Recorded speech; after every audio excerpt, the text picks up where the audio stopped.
Mr. Johnson? Yes. All right. Oh, test results have been bad. We're going to have to conduct an eye test. Okay. Please tell me what you see before you. It's Toata Humata from 2001. Sir, I hate to have to tell you this, but you're old.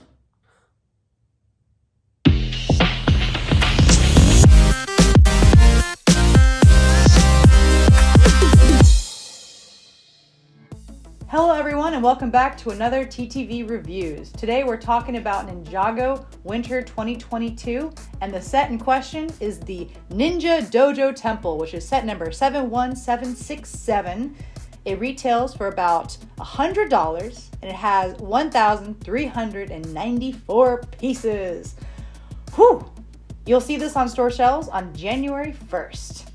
I want to go ahead and thank LEGO for sending us this set, but just want to let y'all know that everything we say in this review is our own opinion and not influenced by the fact that LEGO is super nice to us. That's correct. All right, let's dig in. The Ninja Dojo Temple. Yes. Man. So, I feel like it's been a while since we've gotten like a temple like this for Ninjago. I don't recall. I don't know, because, we didn't in Seabound, and we didn't necessarily in the island. Like, we got the island itself, Yeah. like the big... Well, we haven't really gotten a temple that looks like this in Yeah. Ninjago in quite a while. It's got, like, influence of almost, like, the pilots, the Fire Temple set, the sets that are very, I don't want to say one-dimensional, but it has a lot of volume of like from the top up, and it has like the architecture of Ninjago. But then it has a back set where you have all these little features in the back. Maybe like the Temple of the Ultimate Weapon from the Ninjago movie is one of the last ones we've gotten that kind of reflects that. Perhaps I'm not as familiar with that set, and unfortunately I'm not quite as familiar with temples that we've gotten as of late, so I can't say for sure. I know that the last temple opportunity that was with the Fire Dragon for the Legacy Wave, and they just took the temple out and left the dragon. Yeah. So well, here it is. Here's the temple. So, but yeah. Okay, let's go ahead and dissect things. Where do you want to start, with the temple or with the auxiliary items? I think we should just start with the temple itself. Just start with the big and work our way to the small. Okay, fair enough then. All right, go for it. Do that. So, temple itself, let's start with the color scheme. Initially, I wasn't as jazzed about this color scheme when seeing it at first, because I'm not terribly enthused about these dark green roof segments. There's something about dark green and red on anything that isn't specifically Christmas related that I'm not super thrilled by. That said, once I actually finished building it, I can definitely say that it has this very, very almost nostalgic feel to it. It's definitely a very Ninjago looking color scheme, especially with the bright red and the brown and the tan. It conveys itself very well as distinctly early era Ninjago. So I actually do find myself enjoying it quite a bit. Maybe it's still not my favorite, but it looks good. Yeah, I was going to say that dark green and red combined is like classic Ninjago. I think of like the rebooted phase with the Temple of Fortitude. I think even like Garmadon's Monastery had that color scheme in the show. I'm not entirely sure on that. It feels right in my head. I'll have to double check, but this screams early Ninjago set. So I do enjoy the color scheme. I think they did a great job with this. I love the dark green for it. It just feels Ninjago. So Well, that's fair. But outside of that, though, color scheme. Well, some of the other color scheme stuff. The snakes do have a very consistent orange and gunmetal gray color scheme. There are highlights of turquoise, which I think is really good. And this mech, which we'll get into momentarily, also has a striking color scheme of gray, red, orange, and black, and gold. So everything's very colorful, very vibrant, and it works very well. Yeah. So let's talk about some of the functionality of the temple. Let's kind of cover build just in general. Build first? I think. Okay. Yeah, because it will branch into the functionality. Okay. So the build is very good. like Hayley said, it's very vertical, and while I wouldn't necessarily describe it as shallow, it is very Playhouse-like in the sense that you have this front, which is very well composed, well built, and it's very clean. And in the back, it's very open. There are rooms and stuff that you can just reach into. There's no actual full coverage around the entire building. It definitely is, at a point it stops and it looks like the building got cut in half, which is great if you're interested in playing with it and getting behind the building, playing out a story. That works fantastic. But for some, that isn't as thrilling. They'd like a full building. Yeah. But yeah, no, the architecture is really well done. The parts usage is very clever, unsurprisingly. The stairs are my favorite part. I think that they are the most clever of everything here. I really enjoyed that. The roof, not quite what I'm used to, because when it comes to Ninjago buildings, I'm used to stuff like the city, like Ninjago City, Ninjago City Docks, Ninjago City Gardens, stuff like that, where the roofing is different. It's also very clever, but it's also very distinct. It's using pieces in unusual and unorthodox ways. It's mostly tiles. It's fairly straightforward, which isn't a bad thing. Outside of that, everything is really enjoyable. It's very fun to build. This bridge segment I thought was really, really clever. It uses a rail cart, or a rail, and you kind of fill it in to make this bridge into this nice tranquil little training center with this nice tree in the fall, which is nice. It does also have these these torches, and the fires kind of sit in there, and you can knock them out. I hate these. I hate them with a burning passion, because they sit in there very shallowly. There's nothing really holding them in place. So if you ever want to move it, oops! Knocks off. And it's very, very hard to keep track of these tiny pieces. So I do not like that. I wish there was an option to keep them more sturdily in place. Barring that, everything is really cool. A couple of the features of the build that I really like. I love this kind of V shape above the door. It creates a very like a sharp atmosphere for the outside, instead of it just being kind of like flat, structure on top of structure on top of structure. We have that V shape to kind of cut the that build from going upwards, and of course it frames the door very well. And I love the shurikens on the door, like the door handles. I think that's really, really clever, and I think it adds that flash of gold that's needed for the doors. But other than that, that's what I have to say about the build. So fair enough. So some of the functions and features are, so we have on the left side, there is a little compartment there, one of the lower rooms on the base of the structure. You have basically a small Samurai X cave. It's got some really cool stickers, some really cool screens. It's very nice. It's compact, but it's cool to see. You also have a hood rack. So for the ninja hoods, you can kind of just put them on that. At first I was really confused because it kind of just floats there. It doesn't connect into anything, but it makes sense because you want it to be easily brought out. So you can put hoods on it.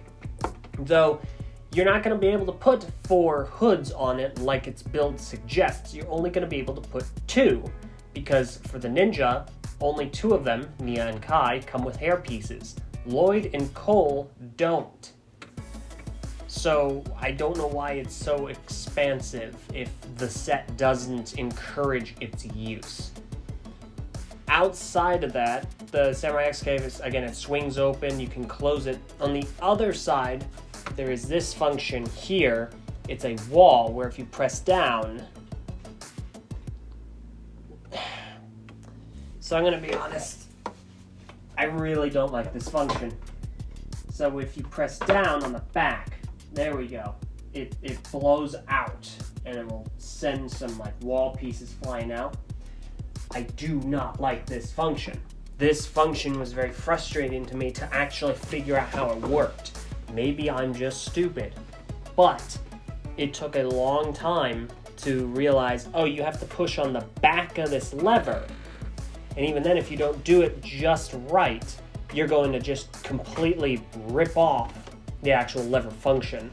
I've definitely seen better wall explosion functions from LEGO. This is not one of their finest. I think they were trying something different.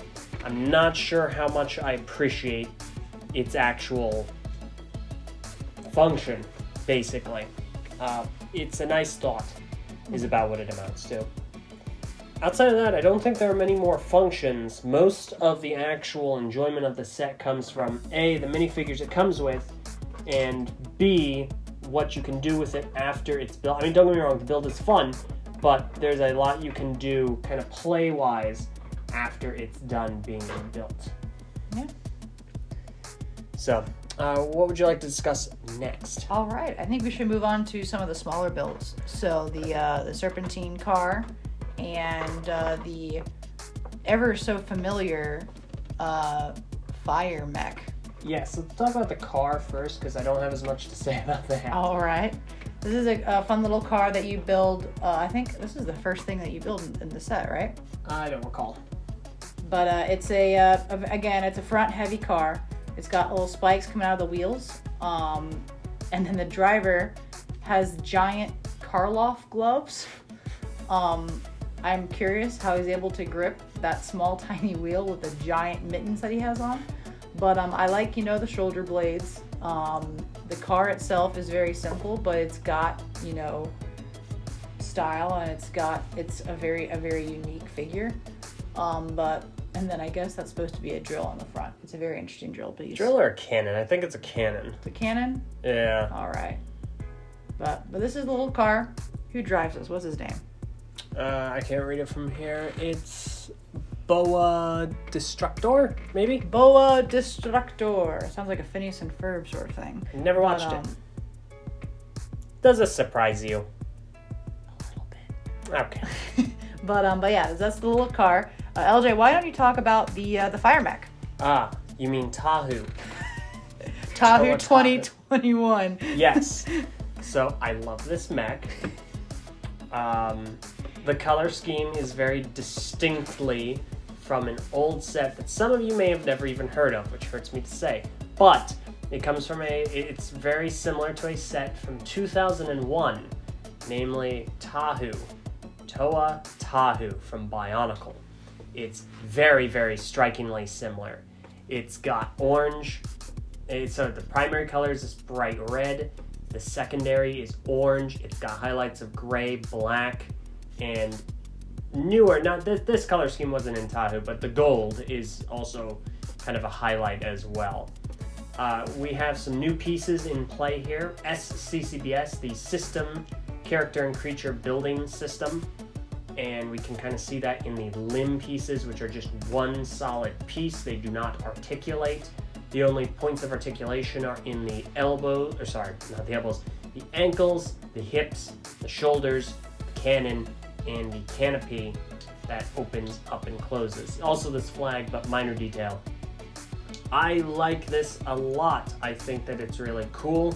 It's giving me very strong Bionicle 2001 vibes in the sense of its, points of articulation.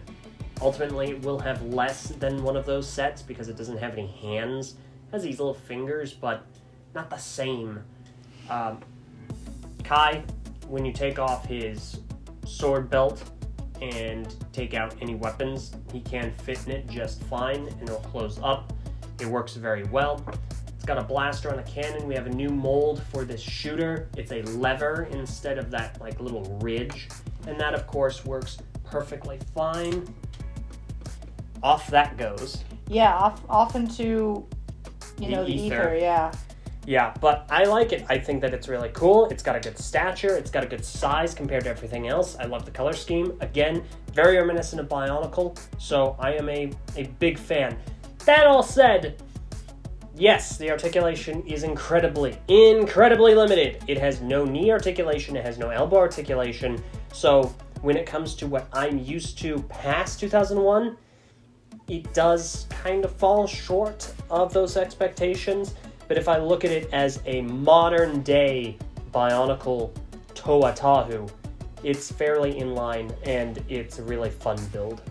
Yeah, I agree. I'm familiar with Bionicle. I've seen Toa Tahu in multiple iterations, this is basically him with his head cut off. This looks exactly like it. Of course, this is Kai's, and I think that what is really important to see here is that it is very sturdy. Like I said, the legs aren't going to fall apart. Like these feet are on, the arms are on. It's a sturdy little mech, which I guess I can say this is a Kai action figure more. So you put Kai in here and you have something that you could play with. It's you can put on a shelf. Sure, it's not going to stand up to, say past fire mechs, but man, this is going to be a lot of fun to play with, a lot of fun to mess around with. And again, I love the color scheme. I love how fluid it is. It feels like it's not, jolt, like big, it's not bulky. It's not bulky, yeah, that's the word I'm looking for. It's more slender. And slender. It's got a good shaping to it. And I really do like I said, this canopy chest. It gives it a really, really cool kind of like body kind of physique. So I do really like these little mechs, and we're going to have another one that we're going to be reviewing that looks very similar to this, so keep an eye out for that one as well. So that is Kai's Fire Mech that comes with the temple. Now let's talk a bit about the minifigures. Oh, he just pulled a split. That was impressive. Yes, so this set comes with 8 minifigures. It comes with 2 Serpentine, and the rest are Ninja or Ninja adjacent. So some exciting returning characters. We have a new Wu. Yay! We have a brand new Pixel. Yes, that is the breaking news of this set. Ladies and gentlemen, we have an accurate Pixel hairpiece, which is incredible. We've been waiting for this, and not only an accurate hairpiece, she has a new face mold, or she has new face printing, which is great. Mm-hmm. We finally get, a show accurate Pixel in the set. So that's the big news about the set. All right, I'm done with my show talk. Let's continue with the set. So we also have 4 Ninja. We have Lloyd, Kai, Nia, and Cole. And they all have new suits. As we have discussed in a previous video, specifically the Legendary Dragon, I'm a huge fan of Lloyd's suit. It is one of my favorite iterations. Agreed. Really, really love it, the color scheme and everything. We did talk about Nia as well. We were big fans of hers. She does have her headband hairpiece where her hair is tied back and also tied up. Mm-hmm. Quick, girl talk here. I've never seen a girl wear a headband and also tie it up using the same band before. It's something I probably should try out, but I feel like that's really unpractical. Anyway, back to the set. Kai is, of course, also here. He's got fire on one side of his torso. So cool looking. Instead of using the orange of the mech, he uses a light flame orange. Mm-hmm. I know that as Keat orange, which is a bionicle term, but it is a light. Some of you may be familiar with calling it Chima yellow or Chima orange. I do like it. I think it's a really good suit. His pants are this kind of burnt orange, mm-hmm. and I think that split is really, really well done. I like this Kai suit. Yeah, I do too. It's very smooth. I love these G's and how they have like an elemental pattern on one side and then kind of like a blank other side. It feels unbalanced, but also it feels nice. This is a really, really good Ninjago suit. Mm-hmm. It's very sharp, very clean. And where's Cole? Oh, I was gonna leave him for last, but if you want to jump right into that. Made by Day. He fell again. Yes. Let's continue. Let's go to Master Wu. Okay. Master Wu, this doesn't look like it's a new suit, but it is, and I'll tell you why. It has a new back pattern, which I think has the first letter of all the ninjas' names on his back in the Ninjago language. And then it has a really cool, very faint but belt pattern or a sash pattern. So it's a very simple, but it feels like it's it's familiar, but it is new. Yeah, it's almost regal sort of sensei robe. Mm. So it's very nice. That does remind me, there is a sticker in this set that has the Ninjargon alphabet and an English translation. So every Ninjargon letter and the English iteration. Oh, I see it, yeah. I thought is really, really cool to have in a set. I really like that. Yeah, it's very smart, very clever. So go get him. We have to talk about him. I know, we have to talk about him. For those who don't know, Cole is my favorite ninja. He has always been my favorite ninja. And when I was unboxing these sets, I saw every other suit before his, and I was like, wow, this might be one of the greatest wave of suits we've ever gotten. And then I saw Cole.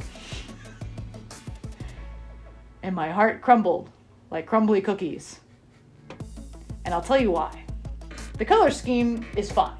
He's been attached to orange, because orange is his favorite color canonically. But also Did not orange. know that. Orange is also the color of lava, which has been also attached to him recently. He has a really cool G, where he has, the elemental on one side and then kind of blank on the other.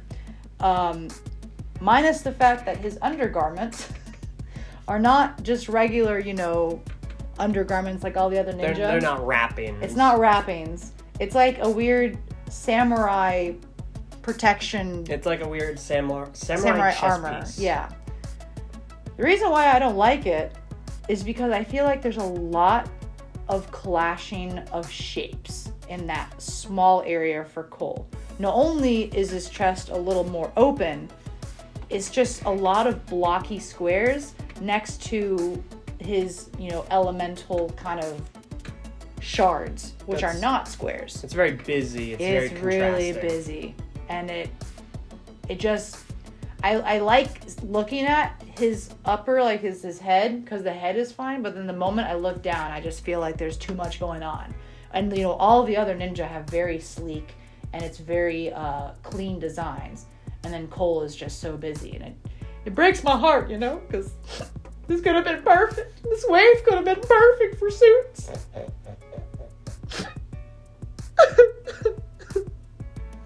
Anyway, this is par for the course. Not true. Cole has always been incredibly stylish. Yeah, sure. As he falls. Yep. Multiple times. Yep. I guess that's probably why he has extra armor on, because he keeps falling and he needs to have that extra padding. But Probably. he also has a new hammer build, which has translucent orange pieces with gold. Not a huge fan. Yeah. It's kind of big. I don't know what the translucent pieces are supposed to represent. Maybe lava.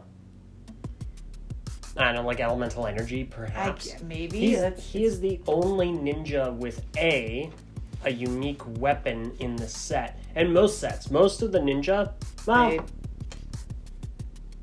I guess Nia has one new weapon. Yeah, Nia has a distinct weapon, and Lloyd also does. Okay. They're both in the same set, but they're very few and far between. Most of the ninja end up having these kind of brightly colored swords, and not a distinct weapon. Cole has his hammer, but he has the most, confusing of the weapons, because it has the transparent pieces. So, get Kai back up there. Come on, Kai. Overall, I really do like this set. I don't want to go out as far as to say it's my favorite temple. I don't have a lot of experience with temples, admittedly. This one definitely is a return to form as far as Ninjago temples are concerned. Color scheme-wise, it's very interesting. It's very consistent with that tone. The build was very fun. But I feel like the functions are lacking. And short of making your own story, I feel like there's almost not enough to do. Yeah. Like, there's a good conflict, and the mech is al dente. But it just seems a little build and forget. Yeah, I mean, we can definitely see how you can turn this into like a ninja base if you're playing around with it. You've got multiple floors, you've got different areas to explore with play in this temple. You've got multiple tools to do so. You've got the mech, you've got the training grounds, you've got the car with the vermilion. So there is a little bit, but you'll really have to use your imagination to create your own stories here. So. Yeah, and which I guess some might argue that is the best thing. Yes. That is potentially the best way of going about it. Then, while I certainly agree, I do think for $100 I would have hoped to have seen more stuff to do, I suppose. That being said, it is a very commendable set. It is very good. I personally would have liked to have seen that mech on its own, though its existence here, I think, is totally fine, and the scale of the mech to the building is very impressive. Yes. I'm hoping to see more mechs like this in the future for Ninjago. Mm-hmm. So, now one last thing before we go, I would like to note the instructions have a new feature, believe it or not, this time around. The instructions have illustrations throughout the building process to kind of tell a story of the set as it evolves with the building process. So these illustrations are somewhat simple. They're fully rendered, and they're fully rendered illustrations and whatnot, which is really cool. But let's see if I can pull one out here. See, the temple takes a while to build, so I think I just saw one though. Here it is. Ta-da! So here's one of the illustrations of the samurai X cave being broken into by the serpentine. So this is something that you will discover after you build the little feature that Eljay doesn't have much love for. It's super confusing too, because the serpentine are breaking into the building, but the function, the rocks come out. So it's a little confusing, but these are sort of the things that you will come across in all the instructions for this Ninjago wave. So keep an eye out for that. We'll see that real quick. I think there's an addition. You're supposed to have... On the box art on the back, there are these 1x1 studs. Oh yeah! You're supposed to have 1x1 studs on the inside of the function. So when you, like, press down on it, it's supposed to be, like, debris, additional debris. Which is great. It's cool. But it does not really solve my issues with it. Mm-hmm. So... But yeah, so... that is the Ninja Dojo Temple 71767. Again, this is $100, has 1,394 pieces, and you will see it on store shelves on January 1st. Any other comments you have, Eljay? Nope, I'm satisfied. All right, I'm satisfied too. I hope you're satisfied, and I hope to see you purchase this set soon. And yeah, we will catch you on the flip side for some more reviews. Until then, I've been Sensei Wolf. I'm Eljay. And we'll catch you on the flip side. Have a very ninja day.